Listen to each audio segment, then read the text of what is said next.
Uma Musume, sebuah multimedia franchise waifufikasi balap kuda Jepang. Franchise ini memiliki karya yang cukup banyak buat dinikmati. Ada anime, manga, dan juga game yang semuanya penting buat franchise ini. Sendiri udah ngikutin franchise ini cukup lama, walaupun mungkin dia bisa dikategorikan ya rada casual juga. Maka dari itu belakangan nih gue iseng rewatch anime Pretty Derby season 1. Gue bukannya apa-apa sama season 1, season 3 Pretty Derby. Cuma di saat gue rewatch sekarang abis nonton yang baru-baru dan juga belajar sejarah balap kuda Jepang tipis-tipis yang jadi referensi Uma Musume di TV series Pretty Derby, itu kerasa awal Uma Musume baru ngetes air yang belum nemu resep ceritanya itu kayak gimana, yang gue nontonnya kerasa agak aneh. Walaupun gitu ya, dengan segala kekurangan dan kelebihannya, gue tetap punya soft spot tersendiri buat anime Pretty Derby dari season 1 sampai season 3. Karena kalau gak ada itu TV series, kemungkinan Uma Musume gak bakal segede sekarang juga kan. Kayak dari itu gue mau ngomongin apa ya, kayak semacam perjalanan Uma Musume dan opini gue ke perjalanan Uma Musume ini yang startnya bisa dibilang kurang bisa segede sampai sekarang itu kayak gimana, dan persepsi gue ke franchise ini dari tahun gue ngikutin deh itu gimana, sekarang itu kayak gimana, apakah ada perubahan atau apalah. Video ini condong ke opini gue pribadi, walaupun gue pengen riset tipis-tipis juga, tapi semuanya dari apa yang gue temukan cuma kayak katanya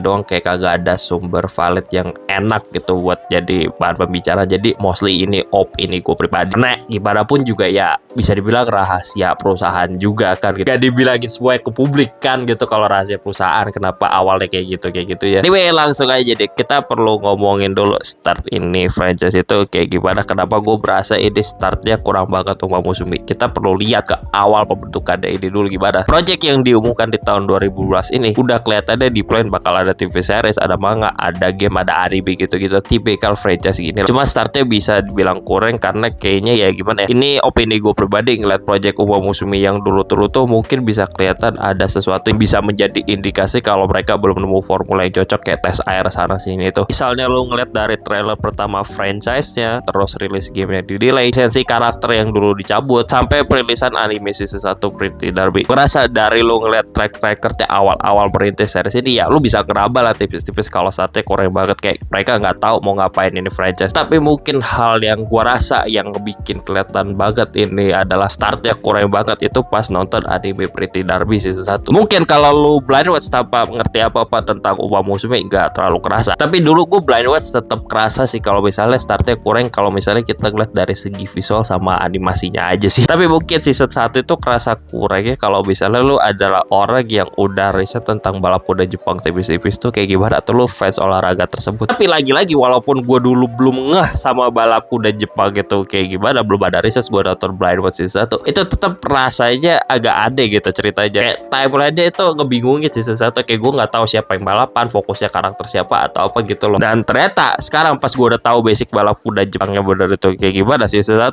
rasanya tambah aneh banget, kayak semua angkatan kuda dimasukin semua ke season 1, walaupun yang nggak seangkatan dan banyak yang ditunjukin balapan deh gitu loh. Apalagi Gold Ship yang di dunia nyata itu angkatan tahun 2010-an, sedangkan season 1 itu fokusnya kan bisa dibilang angkatannya special pick ya gitu, 90-an air, tapi dalamnya juga dicampurin kuda angkatan lain juga balapan itu gimana, yang kerasanya aneh gitu jadwal balapannya. Dan gue rasa banyaknya karakter dimasukin di season 1 itu ya kayak buat promosi juga sih, awal-awal kayak jijilin sebuah karakter, tapi hasilnya ya buat yang blind watch juga gue ngerasa ceritanya itu kerasa aneh sih buat enjoyment gue gitu. Dan sekarang gue ngeliat kembali season 1 habis rewatch itu ya aja karakter itu yang kerasa waste, harusnya bisa dibikin gede, harus bisa dibikin gitu atau apalah. Tapi kayak ya udahlah, mungkin hal tersebut di season 1 Pretty Derby terjadi kayak gitu karena mereka dulu belum punya lisensi kuda tertentu lah, belum punya ini, belum punya itu juga gitu. Jadi bingung gimana nya, akhirnya workaroundnya kayak ngambil creative liberty juga sih. Walaupun kayak misalnya masukin Gold Ship di season 1 yang fokusnya angkatan 90-an juga tetap kerasa aneh sih. Yang jelas gak apa-apa punya perasaan tersendiri ke season 1 dengan segala kekurangan dan kelebihannya. Kayak gue pribadi juga ini bagian diirin season 1 gitu setelah rewatch. Cuman di satu sisi kalau kagak ada season 1 yang ngegedein franchise ini, yang ngeset pondasi gitu, ngebikin orang aware sama brand Uma Musume ini, ya Uma Musume gak bakal ada gitu loh, gak bakal segede sekarang. Dan kayak ya udahlah, gak apa-apa, emang multimedia franchise itu wajar banget yang startnya itu banyak yang jelek, banyak yang kurang gitu. Karena yang terpenting apa ya, setelah startnya yang kurang itu apa sih yang bisa dilakukan buat improve, dan itu mereka lakukan di garapan dia selanjutnya, yaitu di anime season 2 Pretty Derby, yang kerasa improve banget dari segi cerita, segi penulisannya gitu-gitu mantep banget. Dan itu kerasa banget ya, yang gua rasa jadi patokan format franchise franchise ini sampai sekarang. Fokus ke satu angkatan aja dan rivalnya di angkatan tersebut siapa aja, tanpa terlalu nyampurin karakter dari angkatan lain di cerita utama, biar mendekati dunia nyata, biar gak terlalu masukin banyak karakter buat format TV series satu core. Walaupun gua suka banget sama Pretty Derby season 2, cuman lo kerasa di CD masih ada kayak sisaan mereka tes air yang kekurangan dari season 1 itu ya ke bawah ke sini juga. Kayak season 1 tadi kan gua udah ngomong gitu kalau di Dota itu angkatannya Special Week tahun 90-an akhir, sedangkan di season 2 itu angkatan Tokai Teo yang itu 90-an awal. Jadi urutannya rada berubah gitu, kagak sesuai timeline dunia nyata, cuman kayak ya udahlah nggak apa-apa. Terus juga ya ngomongin Goldship lagi, balapannya di anime cuma ditunjukin season 3 Pretty Derby doang, karena di dunia nyata Goldship itu balapan sampai awal karirnya kita Sunblack, jadi makanya kagak kelihatan Goldship balapannya di anime itu dikit banget, lain kayak have fun tipis-tipis doang. Tapi ya gue maafin, season 2 dramatis banget dan emang ngeset pondasi buat naratif cerita Uma Musume itu kayak gimana ke depannya, yang kayaknya formulanya jadi patokan utama Uma Musume kalau bikin anime atau manga, ya ceritanya kurang lebih harus kayak gini gitu. Settingan Riga juga ya rada turun lagi sih. Terus terbitlah manga Cinderella Grey ngebikin lebih detail format satu angkatan ini dengan MC-nya Ogure Recap. Formatnya menceritakan perjalanan karir Ogure Recap dari awal sampai akhir. Dan habis itu banyak anime Uma Musume yang gua rasa ngikut format ini, yang disesuaikan tipis-tipis dengan keburutan cerita kayak gimana, yang fokus satu ke angkatan, terus MC-nya siapa di angkatan tersebut. Hero to the Top, trio MC TM Oprao, Altmaya Vega, dan Narita Top Road, Beginning of New Era dengan Jungle Pocket sebagai MC-nya yang juga kurang lebih sama formatnya. Dan juga ada manga Star Blossom dengan MC-nya Sakura Laurel. Hasilnya buat gue sekarang format cerita ini lebih gampang diikutin dan gak terlalu dijejelin banyak karakter, pacingnya lebih enak dan fokus ceritanya kerasa lebih jelas, ditambah formatnya sekarang kerasa standalone yang semuanya bisa berdiri sendiri. Disorot juga perjalanan visual dan animasi anime Uma Musume ini juga jauh banget improve-nya. Lo kalau nonton season 1 sampai 3 visual sama animasinya bisa dibilang kurang, dan emang wajar aja buat start multimedia franchise kayak gini kayak mulai tadi. Ditambah season 1 sampai season 3 itu belum dihandle sama studio in-house Cygames juga. Nah pas Road to the Top animenya itu pertama kali dihandle in-house Cygames, yang udah kerasa banget like improve-nya secara drastis dari segi visual dan animasinya jadi gila banget, kan ngebikin seriesnya tambah populer. Habis itu ada movie Beginning of New Era yang tambah gila lagi tuh visual sama animasinya, yang gue demen banget sama ini movie yang pakai visual storytellingnya itu gila banget. Adaptasi anime dari manga Cinderella Grey yang dipegang studio in-house Cygames juga emang nggak bisa dibandingin sama Over Road to the Top dan Beginning of New Era buat visual dan animasi ya, karena ya adaptasi anime Cinderella Grey itu ya formatnya TV series, tapi ya tetap kalau dibandingin TV series yang sebelumnya kerasa lebih jauh gitu improvement visual dan animasinya. Anyway, dari tadi kan gue ngomongin ya anime sama manganya mulu ya,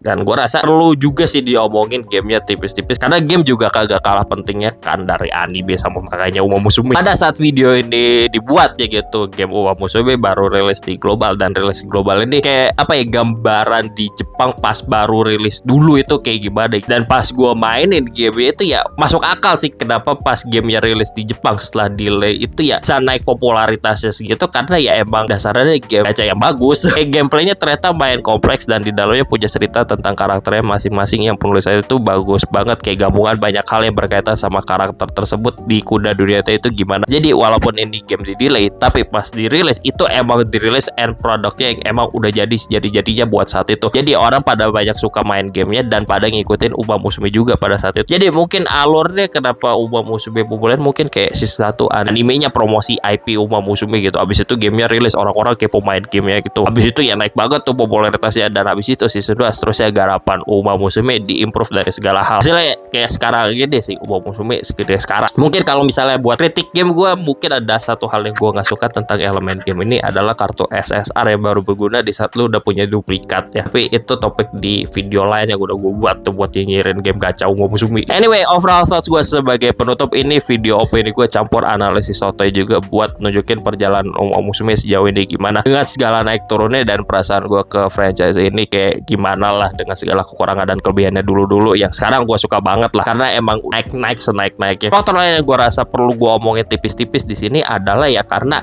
balap kuda di Jepang itu ya emang gede banget gitu, populer banget. Jadi faktor balap kuda di Jepang ya bisa jadi pengaruhnya juga sih. Jadi kayak fans Uma Musume ini ya bisa dibilang sempurna dari fans balap kuda Jepang juga di sana. Yang jelas pada saat ini franchise-nya udah settle dan banyak karakter yang menarik yang mereka punya, yang gua rasa bisa aja mendapatkan ceritanya masing-masing ke depannya gimana, tergantung Cygames sebagai pemegang IP cara makainya gimana. Pokoknya emang perjalanan panjang sih buat multimedia franchise itu kayak gimana biar bisa jadi bagus ke depannya gitu. Karena multimedia franchise itu ya bisa dibilang banyak yang kurang, kayak mereka itu awal-awal tes air gitu, ngetes gimana caranya buat apa-apa aja gitu. Dan season 1 biasanya jadi ajang promosian juga, kayak apa ya, fase trial and error lah gitu buat awal-awal. Anyway gitu aja deh video gue tentang Uma Musume dari tahun ke tahun. Pokoknya gitu aja deh, bye.